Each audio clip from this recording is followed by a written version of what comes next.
ಚಾಮರಾಜನಗರದಲ್ಲಿ ಮೂವರ ಮೇಲೆ ಶೂಟೌಟ್ ಪ್ರಕರಣಕ್ಕೆ ಸಂಬಂಧಪಟ್ಟಂತೆ ಕಳ್ಳ ಬೇಟೆ ತಡೆ ಶಿಬಿರಗಳನ್ನು ಧ್ವಂಸ ಮಾಡಿದ್ದಾರೆ, ಅರಣ್ಯಕ್ಕೆ ಬೆಂಕಿ ಇಟ್ಟಿದ್ದಾರಲ್ವಾ, ಹಾಗಾಗಿನೇ ದೂರು ದಾಖಲಾಗಿದೆ. ಈ ಹಿನ್ನೆಲೆಯಲ್ಲಿ ತನಿಖೆಗೆ ಪೊಲೀಸರ 3 ತಂಡಗಳನ್ನು ರಚನೆ ಮಾಡಿದ್ದಾರೆ. ಬದ್ದಳ್ಕೊಂಬರ್ಬೇಕು ಎಲ್ಲಿದ್ದಾರೆ ಅವರು. ನಮ್ಮ ಕಾಡನ್ನು ನಾಶ ಮಾಡಿದ್ದಾರೆ, ಬೆಂಕಿ ಹಚ್ಚಿದ್ದಾರೆ ಅವರು. ಅರಣ್ಯಾಧಿಕಾರಿಗಳು ಭಯ ಹುಟ್ಟಿಸ್ಬಿಟ್ರು. ನೆಕ್ಸ್ಟ್ ಯಾರಾದರೂ ಮತ್ತೆ ವೀರಪ್ಪನ್ನು ಮತ್ತೊಬ್ಬ ಹುಡ್ಕೊಂಡಿದ್ದಾನಂತ ಭಯ ಶುರುವಾಗ್ಬಿಟ್ಟಿದೆ ಈಗ ಅಲ್ಲಿ ನಮ್ಮ ಅರಣ್ಯ ಇಲಾಖೆಯವರಿಗೆ. ಆಗಸ್ಟ್ 15 ಬೆಳಗ್ಗೆ 7 ಗಂಟೆಗೆ ಕಳ್ಳಬೇಟೆ ತಡೆ ಶಿಬಿರವನ್ನು ಧ್ವಂಸ ಮಾಡಿದ್ರು. 7 ಕಳ್ಳಬೇಟೆ ಶಿಬಿರ, 3 ವಸತಿ ಗೃಹಗಳನ್ನು ಧ್ವಂಸಗೊಳಿಸಿದ್ರು ಕಿಡಿಗೇಡಿಗಳು. ಅಲ್ಲದೆ ಬೆಂಕಿ ಹಚ್ಚಿದ್ರು 10 ಎಕರೆ ಅರಣ್ಯ ಪ್ರದೇಶ ಸುಟ್ಟು ಕರಕಲಾಗ್ಬಿಟ್ಟು. ಶೂಟೌಟ್ ಪ್ರಕರಣಕ್ಕೆ ಸಂಬಂಧಪಟ್ಟಂತೆ ಪ್ರತಿಕಾರಕ್ಕೆ ಮುಂದಾಗಿದ್ದಂಥ ಒಂದು ಆರೋಪ ಇದೆ.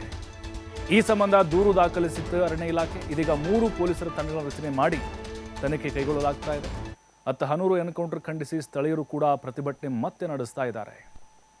ಎಲ್ಲೆಲ್ಲಿದ್ದಾರೋ ಎಲ್ಲರನ್ನೂ ಕೂಡ ಕರೆತರಬೇಕು. ಯಾಕಂದರೆ ಇವರೆಲ್ಲ ಭಾಳ ಡೇಂಜರ್. ಇವರು ಎಲ್ಲಿಯವರು ಬೇಕಾರಾಗಿರಿ, ತಮಿಳುನಾಡಿಂದ ಬಂದು ಮಾಡಿ ಹೋಗಿದ್ದಾರೆ ಅಥವಾ ಅಲ್ಲೇ ಸ್ಥಳೀಯರು ಏನಾದರೂ ಮಾಡಿದಾರಾ, ಸ್ಥಳೀಯರು ಕುಮ್ಮಕ್ಕಿಂದ ಏನಾದರೂ ಮಾಡಿದಾರಾ, ಪ್ರತಿಕಾರವನ್ನು ಹಿಂಗೆ ತೀರಿಸ್ಕೊಳ್ಳೋದ? ಕಾನೂನಾತ್ಮಕವಾಗಿ ಅವಕಾಶಗಳು ಏನೇ ಇದ್ದಾವೆ, ಆದರೆ ಕಾಡಿಗೆ ಬೆಂಕಿ ಹೆಚ್ಚಿದ್ದಾರೆ. ಪಾಪಲ್ಲಿ ಕಾಡು ಪ್ರಾಣಿಗಳು ಎಷ್ಟೋ ಸುಟ್ಟು ಹೋಗಿದ್ದಾವೆ. ದೊಡ್ಡ ದೊಡ್ಡ ಬೃಹತ್ತಾದಂಥ ಮರಗಳು, ಔಷಧಿ ಸಸ್ಯಗಳು ಹೋಗಿದೆ. ಆಮೇಲೆ ಕಳ್ಳಬೇಟೆ ತಡೆ ಶಿಬಿರಗಳು ಅವುಗಳನ್ನು ಕೂಡ ಧ್ವಂಸ ಮಾಡಿದ್ದಾರೆ.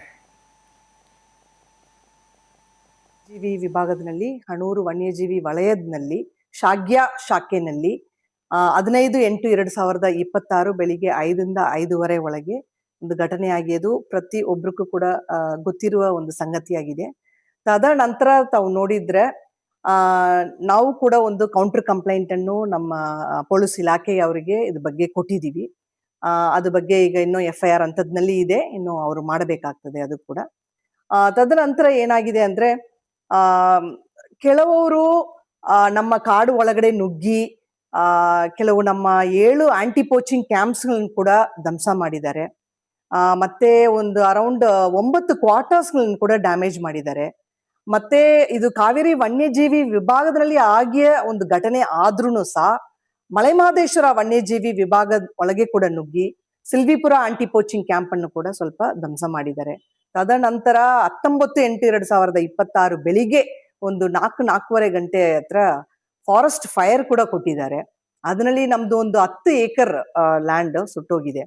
ಸೊ ಇದೆಲ್ಲ ಈ ತರ ಎಲ್ಲ ನಡೀತಾ ಇದೆ. ಸೊ ಇದು ಬಗ್ಗೆ ಕೂಡ ನಾವು ಪೊಲೀಸ್ನವರಿಗೆ ಒಂದು ಕಂಪ್ಲೇಂಟ್ಗಳನ್ನು RFO range forest officers, jurisdictional range forest officers ಹೋಗಿ ಪೊಲೀಸ್ನವರಿಗೆ ಇದ್ರ ಬಗ್ಗೆ ಕಂಪ್ಲೇಂಟ್ ಕೊಟ್ಟಿದ್ದಾರೆ. ಅವರು ಕೂಡ FIRಗಳನ್ನು ಲಾಡ್ಜ್ ಮಾಡಿದ್ದಾರೆ. ಇದು ಬಿಟ್ಟು ಒಂದು